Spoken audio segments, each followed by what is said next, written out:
Bom dia, pessoal! Retornamos para mais um encontro, mais uma aula aqui com vocês.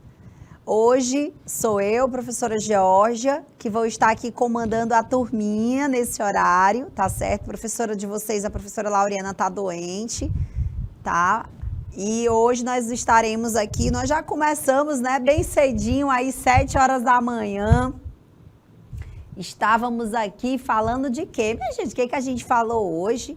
Uma aula aí, Setembro Verde, agora é Setembro Amarelo, né? Setembro Verde, Setembro Amarelo. A nossa aulinha de hoje, a gente vai poder falar e reconhecer aí a importância do mês de setembro nas nossas vidas. No comecinho da nossa aula, deixa eu só dar uma olhada aí nos polos que ainda estão conectados conosco. Baixa Grande do Ribeiro, Aliseu Martins, Elesbão Veloso, muito bem. No horário anterior a gente tinha galera de Queimada Nova também, né? Então, galera, hoje nós vamos falar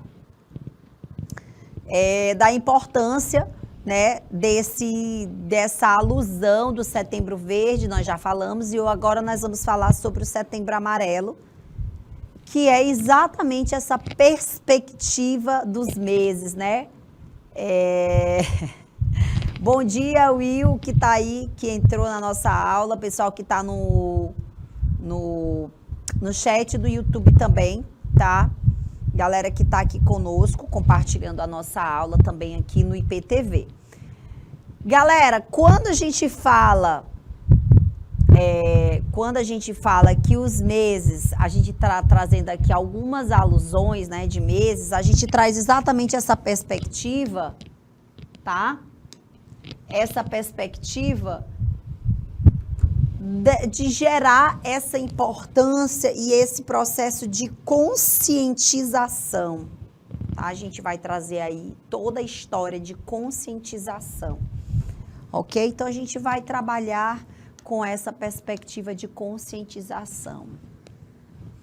E aí, eu já pergunto para vocês, né, galera que está aí no nosso chat, pessoal que está no YouTube.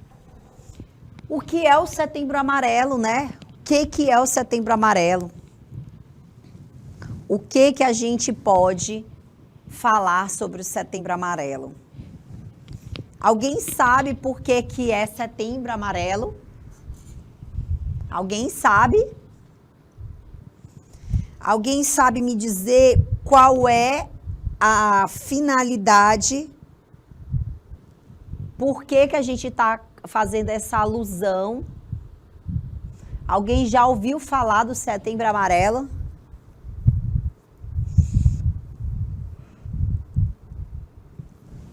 Então, gente, o Setembro Amarelo é uma forte campanha mundial que vem trazer aí esse debate sobre o suicídio. Tá? Sobre o suicídio. A galera de Elesbão Veloso é para prevenir contra o suicídio, certo? Eu tenho alguns amigos, né, que inclusive eles foram parceiros aqui do Canal Educação. Diversas vezes nós trouxemos para as nossas aulas o compartilhar aqui dessa visão, tá? Só para vocês terem uma ideia, hoje eles gostam de falar que é um combate à vida, na realidade é a favor da vida. A palavra, né, a palavra de morte, ela não deve nem ser empregada. A gente tem esse trabalho, esse cuidado de falar sobre a prevenção da vida. Então, falar será sempre a melhor solução, né? Então, a gente sabe que muitos casos de suicídio têm aumentado no mundo todo. Então, muitas pessoas em determinadas situações sofreram algumas frustrações, né? Algumas pessoas têm dificuldades em administrar as suas frustrações. Essas frustrações, gente, elas são de ordens variadas, né? Então, na fase da infância, é onde nós aprendemos muitas das nossas demandas sociais, certo? Muitas das nossas demandas sociais são aprendidas na infância. Infância, né? Então, na infância, gente, a gente vai aprender a gerenciar os nossos conflitos. Augusto Cury é um especialista, um terapeuta.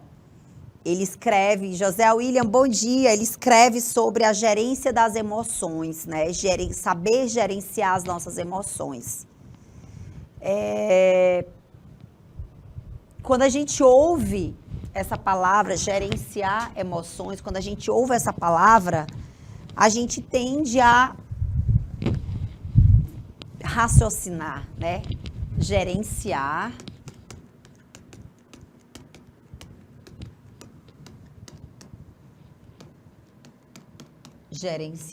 as emoções. Aí eu pergunto uma coisa para vocês. Vocês, na fase da infância, né, a gente aprende a gerenciar emoções. Recentemente, a gente tem enfrentado nas escolas situações de bullying, né? O bullying. Nós temos enfrentado na escola racismo. Nós temos enfrentado na escola fobias, né? Diversas fobias, diversas ações contra as pessoas. E é dentro da escola, dentro do universo infantil, que a gente vai aprendendo e sabendo lidar com as emoções, né? Os nossos pais, eu não sei se vocês sabem, mas nós temos uma cultura, infelizmente, a cultura da taca, do bater, da violência. Nós fomos, a maioria de nós fomos criados perante esse cenário, né, de que a violência era uma forma de punição, uma forma que fazia a gente aprender. Infelizmente, isso é doloroso demais, né? A violência, ela gera várias situações, traumas, ela gera mais violência, ela gera desconfortos emocionais, ela gera transtornos emocionais, ela gera frustrações, ela gera revolta, ela gera situações bem desagradáveis dentro do nosso organismo, que a gente mais tarde vai refletir muito. Os nossos pais, eles carregam, né, uma educação violenta. Né? Eles foram criados numa geração onde a violência era sinônimo de aprendizado. Então, a geração violenta, né, essa geração da violência, ela entende que é uma forma de educar, né? Mas hoje eu luto por isso, por uma educação que a gente chama de educação positiva,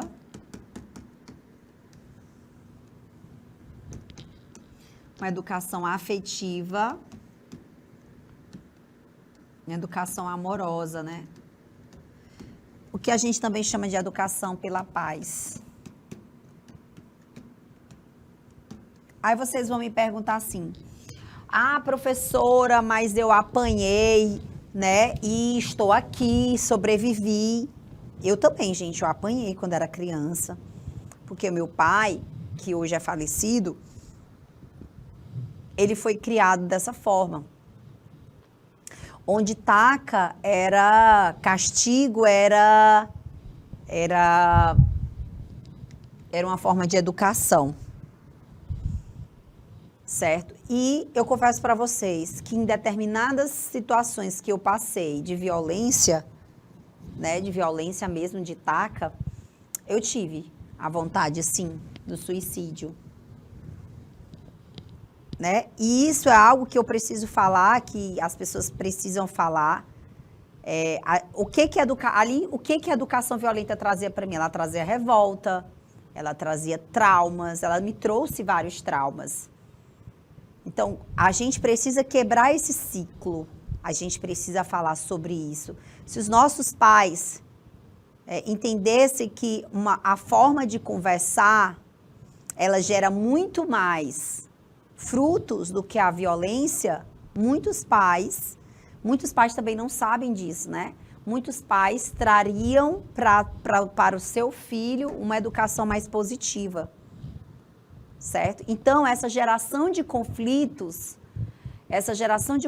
que a gente vai desde a infância, apanhando, recebendo um tapa, recebendo um castigo, e não tendo voz, né, não tendo uma oportunidade de fala, a gente vai criando pessoas doentes, né? A gente vai adoecendo os nossos filhos, a gente vai adoecendo a nossa população, né? A gente tem aí pessoas hoje mentalmente doentes,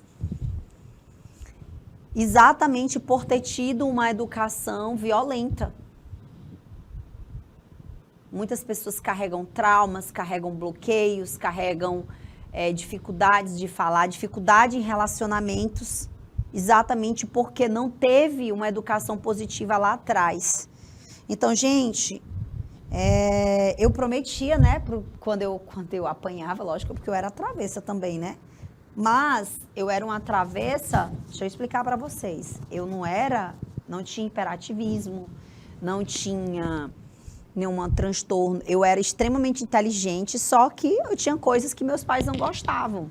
E eu brigava muito com meu irmão, e isso era realmente coisas naturais de crianças, de adolescentes, que acabavam trazendo para dentro eu tinha dentro da minha casa um formato de educação que é completamente contra os meus princípios hoje. Meus filhos têm uma educação positiva.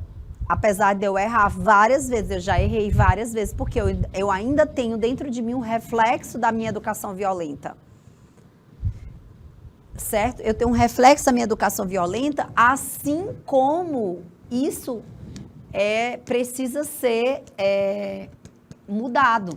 Então, como é que eu vou mudar? Eu vou mudar com educação, uma educação positiva que eu vou aplicar nos meus filhos, e meus filhos, consequentemente, vão aplicar nos filhos deles somente uma educação positiva. Se eu não transfiro para os meus filhos violência, óbvio, eles não vão saber o que é violência. Então, a violência gerada em casa, ela gera inúmeros conflitos. A gente está falando aqui da educação positiva, da violência, mas existem várias coisas que estão por trás ali, né, de um ato suicida, né? A pessoa buscar a morte, ela tem que estar muito sem saída para isso, né? Então,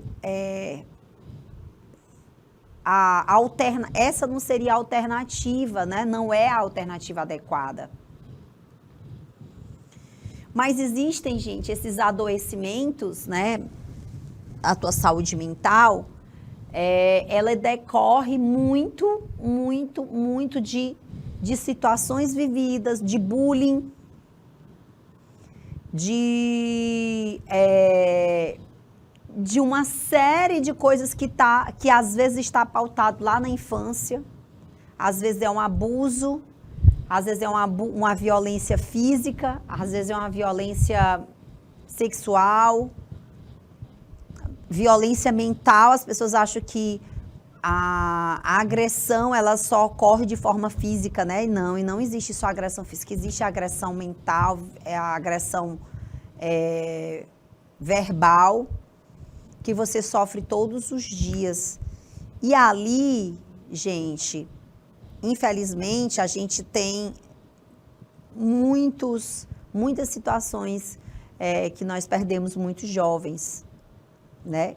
Tem aí a Organização Mundial de Saúde aponta que aí muitas jovens morrendo aí de entre 15 a 29 anos, tá? E esse mês é o mês que faz a alusão à prevenção. A prevenção. Para tratar de uma conversa, né, que pode prevenir atitudes. Eu lembro, gente, eu já trabalhei com vários alunos, já tive vários pacientes com depressão. Vários clientes meus de personal, né, porque eu sou personal também, que tinham depressão. E um deles, eu tenho muito orgulho de falar disso, ele começou a fazer o treino comigo, porque ele tinha realmente depressão grave. Ele tinha depressão bem grave e ele tinha realmente a necessidade de usar muitas medicações. E o exercício físico é um forte aliado para o trabalho, para ajudar pacientes depressivos, né? E um belo dia, e esse menino era muito inteligente, filhos de pais de condição razoável, não sabia o que era necessidade física, não sabia o que era passar fome, não sabia o que era ter uma condição financeira ruim. Esse menino, inclusive, o pai era médico, a mãe médica também. E aí, ele tinha depressão. Muito inteligente, mas tinha depressão. E o exercício físico, ele é muito importante para quem tem depressão, tá, gente? Muito importante. Porque o exercício, ele melhora a autoestima, melhora o estado de humor. O exercício promove essa sensação de bem-estar, né? Essa sensação de bem-estar do exercício, ela é única, tá? E essa sensação de bem-estar, o estresse físico, ele, vamos dizer, ele melhora o estado geral da pessoa, né? É uma questão fisiológica. E aí, gente, hoje eu tenho muito orgulho de falar desse meu aluno. Inclusive, ele morava num prédio, o apartamento deles era no 10º andar. E nesse condomínio houve um suicídio, né? Uma criança de 11 anos se suicidou. E esse meu aluno, a família tinha muito receio em relação a isso, e a família pensou em trocar, né, morar em outro lugar, e eles moraram e tal. Mas eu quero contar uma história legal desse rapaz. Então, ele foi se tratando, fazendo muita terapia. A mãe me contratou na época para ser personal dele. A gente tinha todo o treino dele era motivado por vários assuntos legais. A gente trazia para ele assuntos legais, assuntos gostosos de falar. A gente conversava muito sobre fisiologia. Ele adorava ouvir minhas histórias de fisiologia. E a gente sempre tinha um bom papo, uma boa conversa. Professora, ele ficava bem todos os dias? Não. Tinha um dia que ele realmente estava muito decaído, muito para baixo. Mas assim, ao todo o exercício ia lá, ia estimulando e ele ia ficando bem. O passo que no final do treino ele já estava bem melhor. E tinha um abraço com o aconchego. Eu sempre dava um colo para ele. E hoje, quero dizer a vocês, ele é médico, psiquiatra, tá finalizando aí a especialização dele. E eu falo para vocês uma coisa, esse rapaz, esse menino, eu peguei ele menino, conheci ele criança, acompanhei ele entrar na faculdade, tentou alguns vestibulares, não passava, porque ele queria medicina. Isso era uma das coisas que traziam muita frustração para ele, porque o pai médico, irmão médico, mãe médica, ele queria ser médico também. E até que ele conseguiu. E ele me conforta muito saber que tudo tem saída, sabe, gente? Tudo tem realmente um porquê, mas a gente precisa ter aquele colo que aconchega, aquele colo que recebe, aquele colo que entende, né? E a depressão, né? Muitas pessoas não sabem, mas a depressão ela é uma doença grave, tá? Uma doença grave que tem cura, sim, e que a gente tem sempre a luz, né? E por que a cor é amarela? Né? Por que o setembro é amarelo, né? O que significa a cor amarela, né? Vou já trazer a importância da cor, né, para vocês. Então, a cor amarela significa luz, ela significa calor, descontração, otimismo, alegria, né? E esse amarelo vai trazer aí toda a questão do verão. Geralmente, no verão, a gente está mais feliz, está mais desperto, certo? E o amarelo estimula a criatividade e estimula principalmente a atividade mental do raciocínio. Então, o setembro, o mês foi escolhido, foi setembro, porque uma campanha, né, desde 2003, deixa eu só explicar aqui direitinho. Bora lá. Desde 2003, o dia 10 é considerado, tá, o Dia Mundial de Prevenção, por uma iniciativa internacional da Associação de Prevenção ao Suicídio, tá? E quem foi que criou o Setembro Amarelo, né? Essa história, gente, ela teve aqui no Brasil pela CVV, que é o Centro de Valorização da Vida.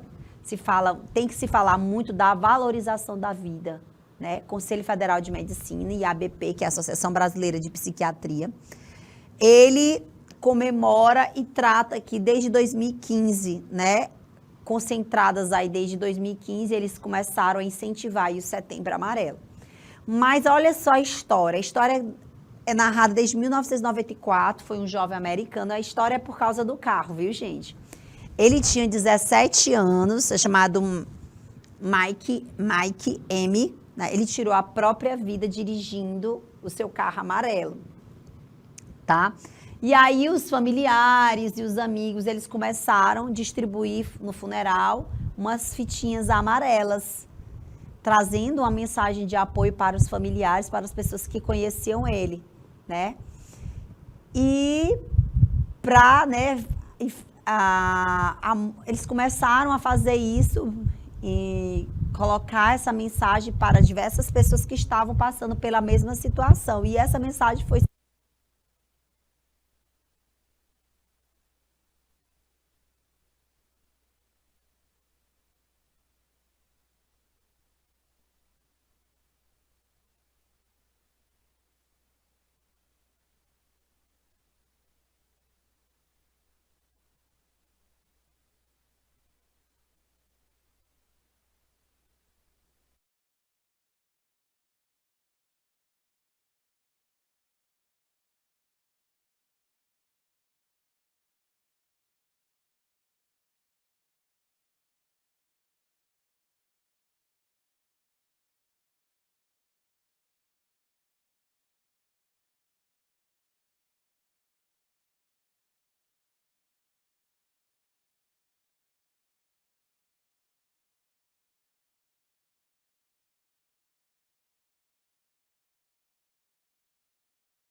Bora lá? Ok? Ok? Vamos lá, gente. Algumas pessoas acham que as pessoas que têm depressão, elas querem chamar atenção, o suicídio acontece sem aviso, né? O suicídio só acontece com os outros, não acontece com a pessoa dentro da nossa casa. A pessoa que tentou cometer suicídio uma vez não vai voltar a tentar. Isso é mentira, isso é mito, tá? E as pessoas que têm depressão não é uma questão religiosa, não é uma questão de chamar atenção, tá? E as pessoas, por exemplo, dizem assim, você deve procurar Deus, né? A gente tem que procurar Deus sempre. Mas não é só falta de Deus, não é falta de oração. A depressão é algo muito, muito complexo, envolve questões fisiológicas também, tá? Envolve um cenário que é um envolvimento de vários conjuntos, de vários fatores que vai agravar ali a vida do paciente, né? Vai agravar, levando esse paciente a ter diversos outros transtornos, certo? Então, galera, uma vez que você conhece uma pessoa que realmente precisa de apoio, precisa de ajuda, não se negue, tá? Outra coisa, a gente tem que ser sutil com essas pessoas que têm uma tendência, né, a não valorizar a vida. A gente tem que tratar essas pessoas com maior cautela, cuidado. Porque essas pessoas, elas não sentem valor pela vida, né? Elas não têm o valor que nós temos pela vida, elas não têm motivos. Então, a gente tem que dar motivos para essa pessoa, para ela sentir a necessidade de viver. Agora, gente, as pessoas precisam entender que essa fala, essa história da não valorização da vida, ela precisa ser encarada como algo que precisa de tratamento, né? Muitas pessoas não entendem, mas a doença da depressão, ela não se cura, e muitas vezes com o tempo, ela só se agrava com o tempo. Então, a gente precisa dar a essa pessoa amparato, conforto físico, conforto mental. Em que sentido? Muitas pessoas precisam de tratamento psicológico, né? Precisa de uma ajuda psicológica, precisa de um psiquiatra. Não tem nada a ver com doido, né? Não tem nada a ver com doido. Pessoas que precisam de tratamento psicológico não tem nada a ver com doido. Eu contei para vocês sobre a minha educação violenta, né? Eu tive uma educação violenta. E eu não queria reproduzir isso nos meus filhos, certo? Eu não queria reproduzir isso nos meus filhos. E eu tinha muita dificuldade de me desvincular dessa minha educação violenta. E foi quando eu busquei realmente o auxílio de um profissional para me ajudar. Porque eu não queria trazer dor para os meus filhos. E a educação violenta, gente, ela não é só um tapa. Não é tapa, não é pisa, não é taca. A educação violenta, ela vai para além. Por exemplo, quando você fala ríspido o tempo inteiro, você não tem uma fala suave, você não tem uma fala, você só tem fala agressiva, você só tem fala grossa, né? Então, essa fala violenta, né? Essa educação violenta que eu tive, eu não queria transmitir isso para o meu aluno, para o meu filho, nem para o meu filho, nem para os meus alunos, né? Então, eu busquei ajuda psicológica, né? Eu busquei uma ajuda psicológica, eu precisava entender. Gente, o mais incrível quando a gente faz terapia, né? Psicólogo não é coisa de doido, viu? Isso aqui, gente, é algo tão importante pra gente. A gente tá longe de saber o tanto de mazelas que nós guardamos dentro da nossa mente, dentro das nossas experiências. E essas experiências, elas podem ter comprometido toda a minha estrutura de vida. Pode comprometer as tuas relações pessoais, a tua relação de trabalho, a tua relação amorosa, a tua relação de pai para filho, de mãe para filho, a relação com os teus pais, isso tudo pode ficar prejudicada. E o psicólogo, ele é a única pessoa que vai poder te auxiliar, te ajudar, né? Então, quando eu comecei a fazer... e tem um detalhe, que isso é uma coisa que eu vou falar para vocês de psicólogo para... para atendente. Por que que a gente deve falar? Flávio, tu volta aqui para mim. Por que que a gente deve falar? Gente, quando eu falo, quando eu estou conversando com a pessoa, eu estou conversando agora com vocês, tá? Quando eu estou conversando com vocês, a primeira pessoa que escuta, quem é? Vocês sabem? A primeira pessoa que escuta é você. Então, quando eu falo, eu era totalmente contra o psicólogo. Eu era avessa, né? Eu tinha aversão ao psicólogo. Quando alguém dizia assim para mim, falava de psicólogo, eu dizia besteira. Quando eu quero conversar, eu vou conversar com amiga. Tem coisas que eu conto para psicóloga que eu não conto para ninguém. Nem para amiga, nem para marido, nem para filho, nem para mãe, nem para pai, para ninguém. Eu só conto para ela. Sabe por que que eu conto para ela? Porque a escuta dela, a escuta dele, do psicólogo, é uma escuta sem julgamento. O que eu vou falar para o psicólogo, ele não vai julgar se está certo, se está errado, que eu sou doida, que eu sou suicida. Não, ela não vai te julgar. O psicólogo, ele vai te ouvir e vai tentar identificar onde está o teu núcleo de dor, onde está o teu núcleo de conflitos, para tu saber gerenciar essas emoções. Tá? Então, essa pessoa aqui, ela é uma pessoa muito importante que vai te ajudar, o psicólogo. Então, quando você fala para o psicólogo, a primeira pessoa que ouve é você. Eu aprendi isso com a psicóloga, viu, gente? A primeira pessoa que ouve é você. Como é você se ouvindo?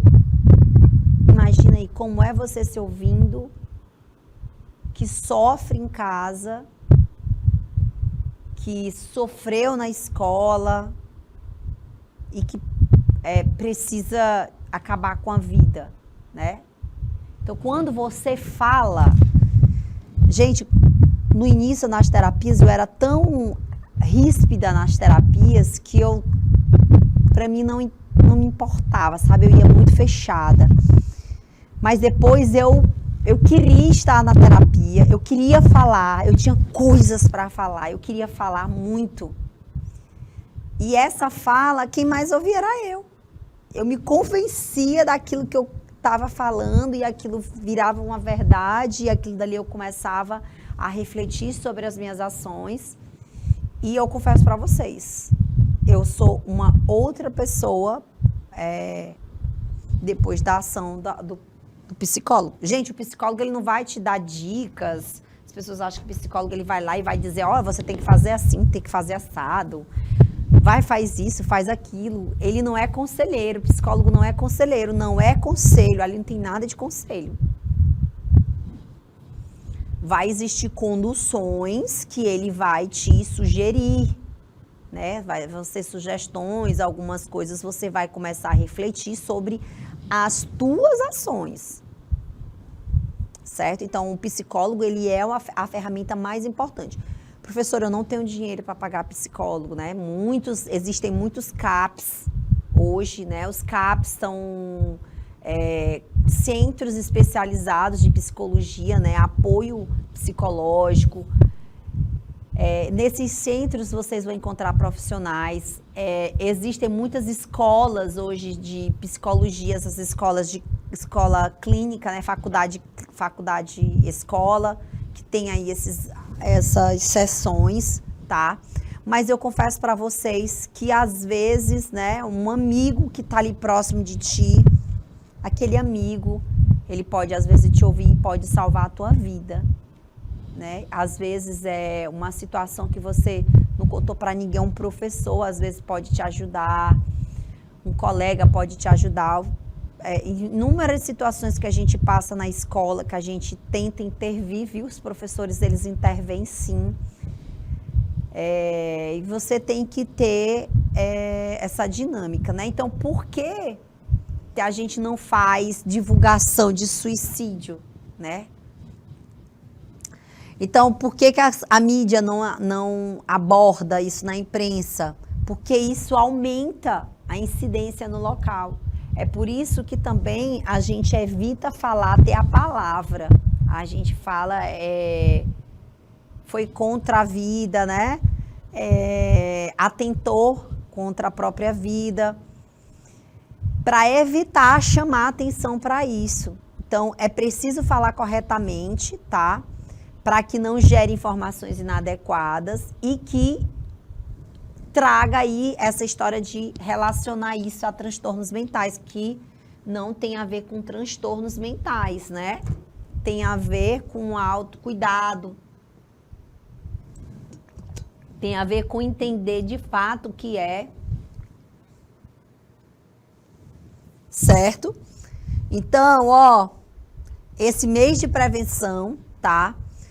Você tem que levar o que? Esperança. Então, o que a gente não pode fazer? Nunca ignorar um pedido de ajuda. Nunca, gente, não ignora um pedido de ajuda. Onde que a gente vai procurar aí os centros de saúde, né? Ajuda, os centros de saúde, serviço de urgência e pronto atendimento clínico, você também pode buscar ajuda lá, ok? E como falar com alguém, né? Procure ajuda, fale com alguém. Como é que a gente pode falar? Então, como a gente ajudar? Identificar sinais de sofrimento sem falas informais, né? Como é que a gente pode ajudar uma pessoa que tem,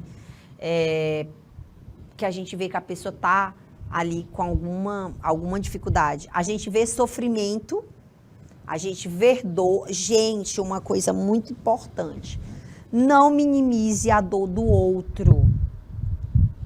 Minimizar a dor do outro, gente, por exemplo, as meninas às vezes acabam um relacionamento, né? Isso vale para os meninos também.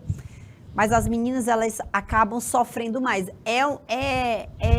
Como é que eu posso dizer? É estigma. Não, as mulheres, elas são mais sensíveis, né? Não quero dizer que os homens são insensíveis. As mulheres são mais sensíveis a fim de términos, né? De relacionamentos. O que a gente tem que ajudar a gerenciar, né? Não, a gente não pode minimizar a dor do outro. Eu não posso dizer que, isso é besteira, isso não acontece, vamos pra balada, né? Lá você vai se curar. Esse tipo de comportamento, né, que a gente tem de minimizar a dor do outro, isso é muito ruim, né? Então, não minimize a dor do outro, não diga que é besteira. Não tente convencer a pessoa de que aquilo é menor.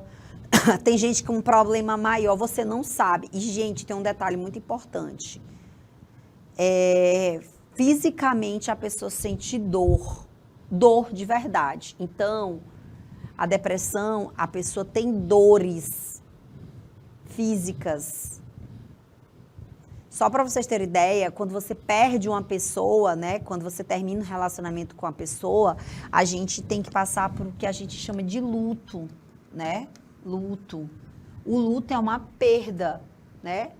É uma perda. Essa perda, ela é carregada de sentimentos, de sensações e também de dor física. Perder uma pessoa é algo muito doloroso. Então, por exemplo, tem gente que não suporta perder. Então, gerenciar essas emoções, guiar os teus sentimentos, isso a gente deve ser tratado desde a infância. A gente deve saber gerenciar as nossas emoções. É exatamente o que Augusto Cury fala, de saber gerenciar as emoções. Então, a dor do luto, né, quando você termina, por exemplo, terminou o relacionamento com a pessoa, né, você tem aquele período de luto, tá? Aquele período de luto, ele é importante para você cicatrizar a ausência daquela pessoa. Esse período de luto, ele pode durar muito para uns e pode durar pouco para outros. Mas esse período de luto, gente, ele é carregado de sentimento, carregado de emoção. E tem gente que não sabe administrar isso, certo? Então, Ouvir a história da pessoa, identificar desesperança. Quando você ouve a história e vê que a pessoa fala que não tem mais esperança, que acha que não vai dar mais certo, isso são falas que a gente tem que se preocupar. E o que a gente deve fazer? Oferecer apoio, oferecer o acolhimento, tá? Não minimizar, como eu falei para vocês, e não julgar. Por isso que o psicólogo, ele é a pessoa mais indicada a estar com essa pessoa, porque o psicólogo, ele não pode julgar. A partir do momento que você julga a atitude daquela pessoa, você está deixando aquela pessoa mais ainda numa situação ruim.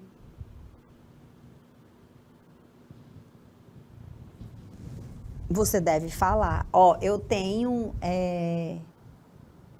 sou mediadora de conflitos, né? O professor, ele é um mediador de conflito em salas. Né? A gente tem vários problemas nas salas, principalmente em relação ao aspecto físico, né? Que é uma coisa que o bullying, os alunos fazem, cometem, sofrem toda hora, e a gente é o mediador dessa geração de conflitos. Eu tento trazer para os meus filhos, assim como eu trato para os meus filhos, eu trago para vocês também a possibilidade de resolver alguns conflitos, né? Principalmente de bullying, né? E o que eu digo para os meus filhos? Eu dou sempre alternativas de lidar com determinadas situações. E saber gerenciar desde criança essas situações vai te fazer uma pessoa mais forte. Não quer dizer que você não vá sofrer. Uma coisa é você não sofrer, e uma coisa é você sofrer e saber resistir, né? Sofrimento a gente vai ter sempre, gente, de diversas naturezas. A gente vai ter sofrimento porque vai perder um pai, porque vai perder o namorado, porque vai perder o cachorro, ou porque a gente não vai saber lidar com preconceito, ou a gente vai saber, sofre com preconceito, né? Sofre com ações preconceituosas. Então, não é que a gente tem que aceitar, a gente não tem que aceitar isso, óbvio, a gente tem que saber resistir a isso. Entendeu? Então, o que eu posso oferecer para uma pessoa que está em sofrimento? Ser solidária. O que eu posso, meu irmão, fazer por ti? O que eu posso fazer por você? Tá? O que eu posso fazer? Como que eu posso te ajudar? O que você precisa para sair disso, né? E, sem sombra de dúvida, incentivar essa pessoa a procurar um profissional especializado. Eu confesso para vocês que quando eu resisti ao psicólogo, aí eu resisti muito ao psicólogo, porque eu achava que, por fala preconceituosa, achava que eu não precisava. Nunca achei que o psicólogo era pra gente doida. Não era isso. Mas eu dizia que eu não precisava. Eu não preciso de terapia. Gente, terapia é vida, né? Sabe o que é a terapia? Ela é exatamente aquilo que a gente faz de saúde física. O que você faz para a sua saúde física? Eu jogo bola, eu como bem, eu faço atividade física todos os dias, eu escovo os meus dentes, eu penteio o meu cabelo, eu uso uma roupa limpa, eu uso uma roupa cheirosa, eu passo perfume, eu lavo o meu cabelo, tudo isso você faz pela sua parte física. E aí eu quero saber o que vocês fazem para a parte mental. O que vocês fazem para cultivar a saúde mental de vocês? Aliás, para cultivar não. O que vocês fazem pela saúde mental de vocês? Eu vou deixar aí 2 minutos para vocês me responderem.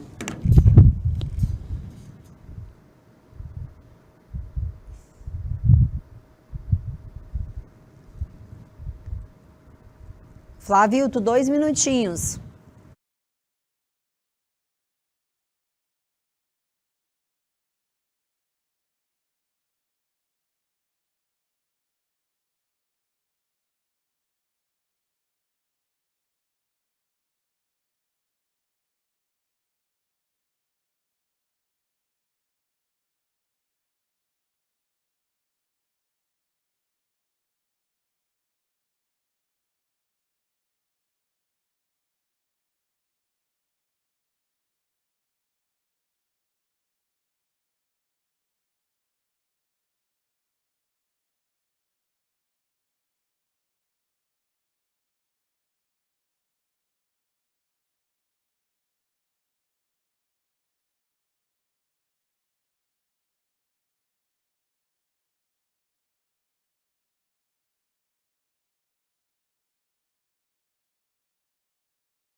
Olá, bom dia, pessoal. Pessoal que está aí nas salas conosco, né? Arsênio, né? O que a gente faz, hein, galera? O que vocês fazem aí para ajudar a saúde mental? Gente, existem várias coisas, né? O pessoal tem muitas, diz que mente vazia, né? Mente vazia é a oficina do que não presta, né? E aí a gente realmente precisa trazer funcionalidade para a nossa mente, trazer ocupações, trazer distrações, trazer saúde. Então, o que eu posso fazer para aliviar a minha mente? O que eu posso fazer para trazer conforto para a minha mente? O que eu posso fazer para melhorar meu aspecto cognitivo, para melhorar minhas ações afetivas, mentais? Você tem que trazer para você sensações boas, né? Sempre trazer coisas boas. O que eu gosto de fazer para minha saúde mental? Né? O que eu gosto de fazer para minha saúde mental? Eu gosto muito de filmes, séries. Eu adoro, gente, eu não vou mentir para vocês, eu adoro muito filmes, séries.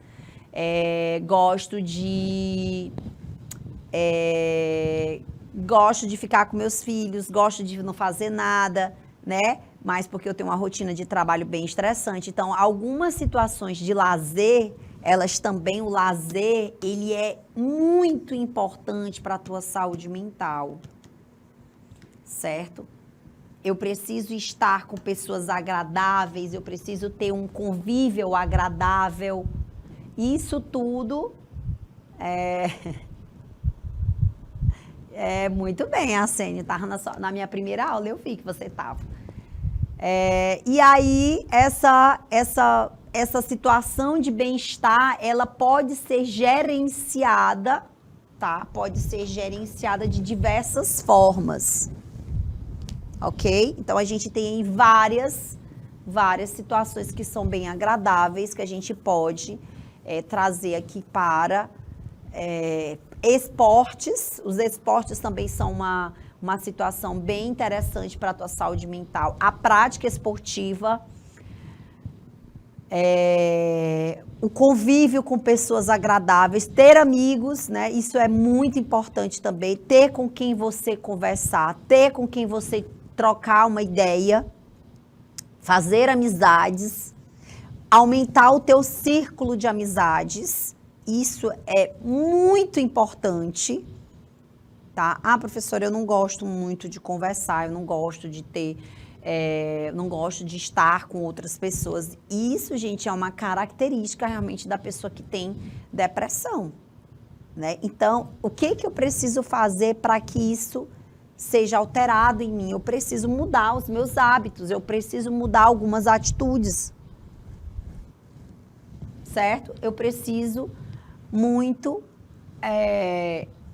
trabalhar isso. Então, eu tenho que ficar atento, né, ao que o outro diz. Eu preciso estar atento às dinâmicas que vão ser construídas, certo? E dentro dessa dinâmica que o outro está trazendo para mim, eu ficar atenta ao que a pessoa está falando. A pessoa vai colocar ali sofrimento, a pessoa vai colocar dor, né? Então, gente, a gente precisa, né, entender a dor do outro, facilitar que essa pessoa se desconecte dessa dor. A gente precisa falar da dor, precisamos falar da dor, mas a gente precisa dizer para essa pessoa que ela não está sozinha, né? Você não está sozinha, eu estou aqui, eu posso te ajudar, certo? Eu posso te ajudar, eu posso entrar em contato contigo. Sentimento de desesperança. Então, a gente precisa trazer a gente tem que colocar para essa pessoa que ela tem sim a oportunidade de ser tocado, né? Todos os dias a gente tem que trazer esse sentimento para a pessoa. Olha, tem sim esperança. A gente precisa dizer para ela que você sim tem um motivo, né? Então a gente precisa falar. A gente precisa dizer para essa pessoa que realmente precisa ser tocada. Ok? E, como eu falei para vocês, eu não poderia deixar de falar sobre isso, sobre o exercício físico. Então, o exercício físico, ele é de muita importância, porque ele é um complemento terapêutico, muito importante. Ele faz parte aí do cenário de reabilitação dos pacientes com esses transtornos mentais, tá? Não é loucura.